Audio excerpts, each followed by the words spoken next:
یا بنی آدم لا یفتننکم الشیطان، اے بنی آدم دیکھو تمہیں شیطان اب نہ بچلانے پائے، نہ دھوکہ دینے پائے، نہ فتنے میں ڈالنے پائے۔ کما اخرج ابویکم من الجنہ، جیسے کہ تمہارے دونوں ماں باپ جد امجد اور اماں حوا کو اس نے نکلوا دیا تھا۔ کما اخرج ابویکم من الجنۃ، جنت سے، ینزع عنہما لباسہما، اور وہ ان سے اتروا لیا تھا اس نے ان کا لباس جنت کا، لیریہما سوآتہما، تاکہ دکھائے انہیں، ان پر عیاں کر دے ان کی شرمگاہیں۔ انہ یراکم ہوا وقبیلہ من حیث لا ترونہم، ایک بات جان لو کہ وہ یعنی ابلیس خود، چونکہ اسے بھی چھوٹ ملی ہوئی ہے قیامت تک کے لیے، وہ مسلسل زندہ ہے، اور قبیلہ اور اس کی قوم، اس کی ذریت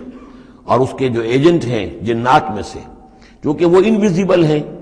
تو وہ تمہیں دیکھتے ہیں، تاکتے ہیں تمہیں، تم پر داؤ لگاتے ہیں۔ یراکم ہوا وقبیلہ من حیث لا ترونہم، جہاں سے تم انہیں نہیں دیکھ سکتے۔